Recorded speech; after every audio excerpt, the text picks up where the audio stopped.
suis chargé de mission donc en développement économique, donc j'interviens sur la compétence économique de la collectivité. J'accompagne en fait les entreprises et les porteurs de projets dans leur développement d'activité, que ce soit sur du développement stratégique commercial ou recherche de financement. J'interviens aussi sur de l'animation économique. J'anime des ateliers sur de la gestion prévisionnelle, sur de la présentation commerciale. J'interviens sur 2 filières nautiques, filière bois et forêt. On participe sur un stand mutualisé au salon nautique d'Arcachon. J'interviens particulièrement moi au niveau de l'innovation sur l'accompagnement des startups qui ont des projets innovants. On va les chercher à les aider à faire leur preuve de concept et leur preuve de marché pour arriver à se développer. J'en ai accompagné beaucoup qui ont bien réussi, je pense à la société Wellscom qui aujourd'hui représente plus de 50 salariés, qui a su vraiment capter un marché sur tout ce qui est conseil en gestion de patrimoine. Du côté innovation, c'est relativement fort puisqu'on a des sociétés qui sont dans ce qu'on appelle la deep tech, recherche profonde, qui arrivent à trouver des solutions environnementales très prometteuses. L'accompagnement des entreprises, il faut avoir beaucoup de curiosité, il faut être un peu dans les réseaux en termes de connaissances juridiques, économiques pour pouvoir s'alimenter, utiliser l'intelligence artificielle, il faut créer de nouveaux outils, il faut avancer en même temps que les porteurs de projets, il faut se remettre en cause en permanence. Si on veut faire un service de qualité, il faut qu'on soit dans la même dynamique qu'une start-up. C'est un métier qui est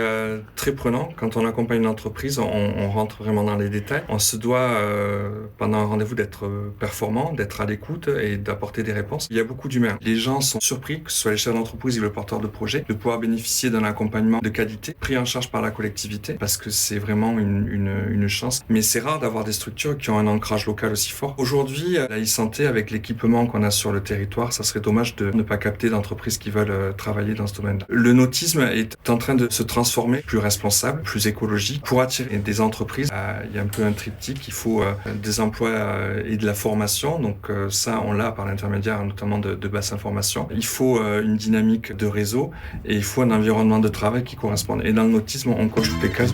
On est souvent fatigué, comme beaucoup de métiers le soir. Et j'ai la chance d'avoir 2 petites filles de 11 et 6 ans qui m'occupent et me font passer à complètement autre chose quand je rentre chez moi le soir. J'aime beaucoup les Lego.